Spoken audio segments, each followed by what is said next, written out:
This video is going to cover the Google Ads editorial policy for your text ads. This policy is put in place to make sure that it focuses on providing a good user experience. Google wants your ads to have a clean look, be professional, be relevant, and set the proper expectations for the users when they go to your landing pages. So we're going to cover things a little bit differently in this video. I'm going to show you what you cannot do, what not to do in your text ads to make sure that you're staying in line with the editorial policy. And then we'll close out the video so you understand why keeping within this policy is very important. To go through the Google text ads editorial policies, I think it'll be better to see what Google does not want you to do, so it sticks in your brain a little bit better. So I started to create a new responsive search ad because that's pretty much what we get now. And I paused the preview. I understand headlines are probably going to be jumping around between all three spots, but we'll still be able to see within the mobile preview what it could look like. And again, what not to do. You'll see as we're going through some of these examples that many of them are probably done purposefully, trying to think of unique or clever ways to make your ad stand out. But you're definitely going to see a few examples where they can happen by accident. So that's why it's always good to double check your work before publishing any of these ads. So let me paste in a few headline examples to start off, and I understand they look silly. So the first one we see on top, blah, blah, blah, is just anything that's just gibberish speak, or what Google says overly generic ad text. If you're trying to do something funny like this just to capture someone's attention, odds are it's going to get flagged and disapproved. For the second headline, if you're also trying to do something clever, maybe bait people into something, you're not really finishing your sentence or finishing your thought, that is also going to get flagged. Let me go up and pull one more headline. This is going to come directly from Google. I like to call this Yoda speak.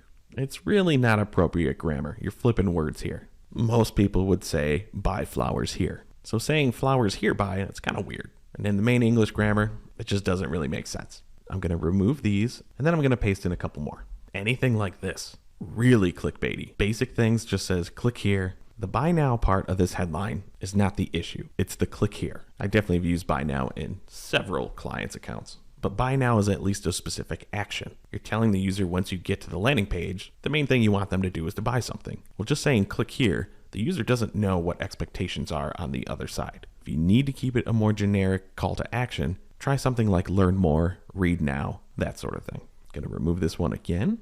And now I'm purposely pasting in these three in this specific order. And as I'm adding in each of the headlines, you see that I'm pinning them in a very specific spot because this still goes against the style editorial policy. Anything that uses bullet points, which I try to emulate with the dashes, or anything that use numbered lists, those could also get flagged for disapproval. And that's why we try to keep each headline its own thought, because we know our ad score is going to get dinged by Google if we're pinning certain headlines. But on the flip side, even if we're not pinning anything, then we're giving Google free reign to show our headlines in any order. So your numbered or bulleted list could be really weird if it's out of order within the actual ad.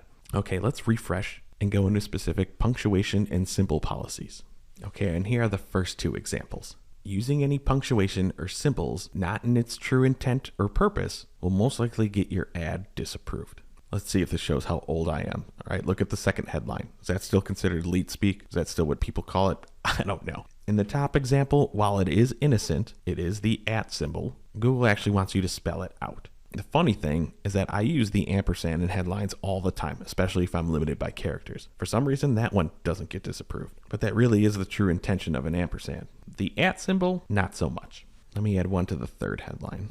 And this is another example that will get disapproved. Excessive amounts of punctuation. Not only will using multiple exclamation points within the same headline get disapproved, but if I put an exclamation point in all three of the headlines, overall that's going to be considered excessive.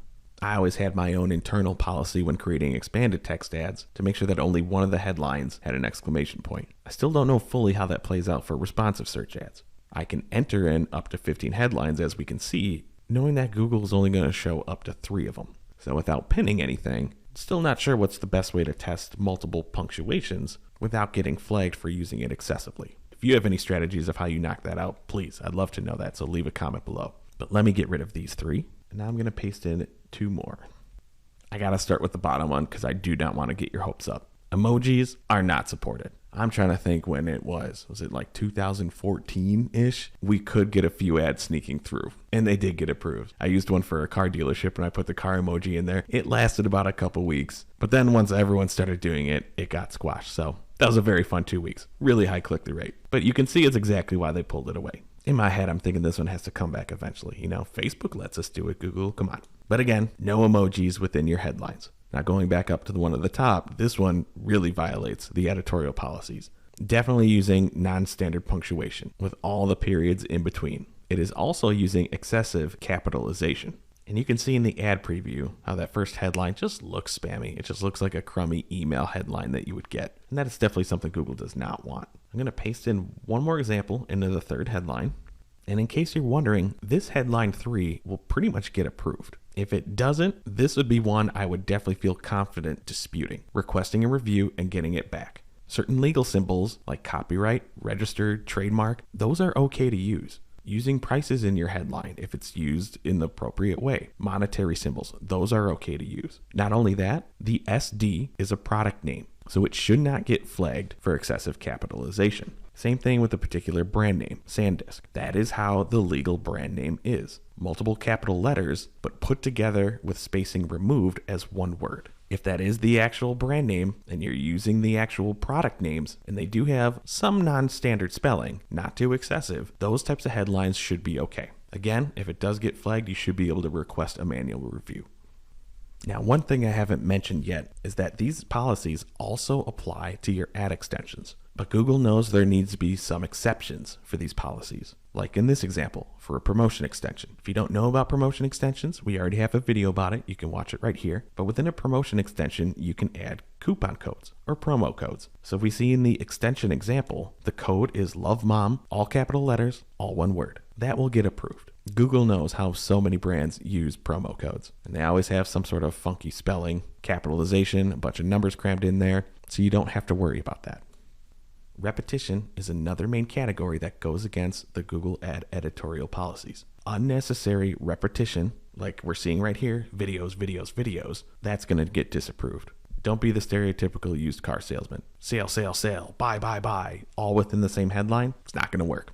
Repeating the brand name over and over again, even within multiple headlines. Same thing with repeating a product name multiple times, potentially in multiple headlines.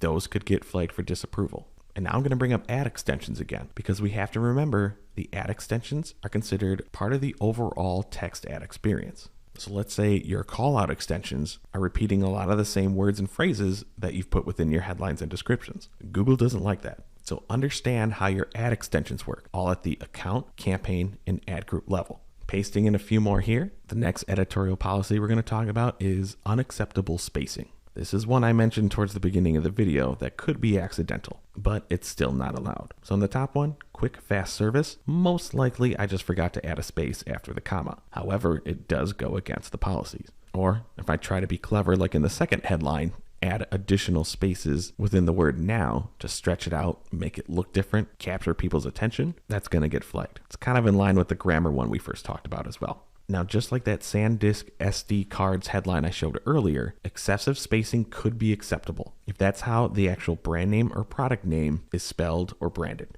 It's another one of those things where there's a good chance it'll get disapproved, but you'll just have to request that manual review.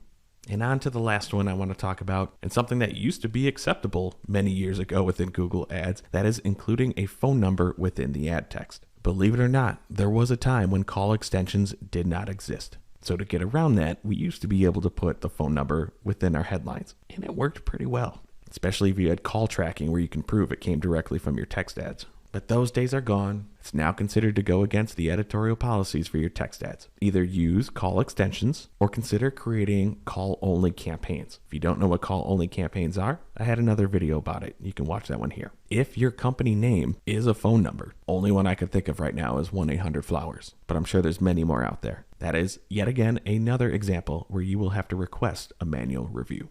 Now, I've mentioned requesting reviews several times within this video. And while I was going through any of the examples, if you were ever like, well, I might get flagged for that at some point, odds are you're going to, whether it's legit or not. So it's good to know where the policy manager exists, where you can check on the status of your appeals. Because if something does get disapproved, most likely it's going to show up in the notification here. Within your account settings, if you have notifications turned on, most likely you will see the email about any ad disapprovals, or you can filter all of your ads by disapproval status to see if any of them violate these policies. But if you do request a manual review, you can go into your tools and settings. Under setup, there's policy manager. I'm just going to leave to that page.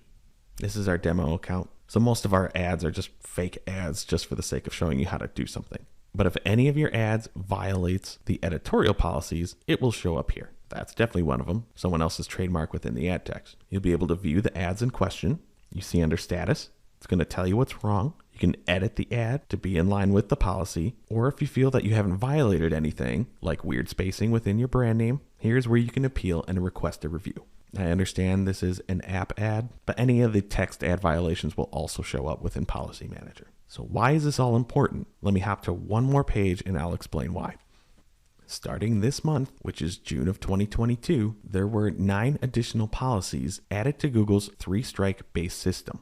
And here's just one example of the policies. Clickbait ads, also one of the editorial policies we mentioned within our text ads. Clickbait messages like click here, but if you keep violating certain policies, you might get a strike. Well, a warning is going to come first and then 3 strikes after that. If you make it all the way to the 3rd strike because you keep violating specific policies within Google Ads, your account could be permanently suspended. I have a full video covering the 3-strike policy that you can watch here. It's going to cover what was included in the original policies, the 9 new ones added to the strike-based system, and what happens at each step of the strike. How do you figure out what went wrong, or if you need to appeal the decision on how you get a strike? Getting a strike is different than how you would appeal specific ad violations. So definitely worth checking out. Hopefully most of the editorial policies I went over are pretty straightforward because there's not a lot of wiggle room here unless your brand name or your product names are formatted specifically that go against any of these policies. But then again, if you review it, you should be okay.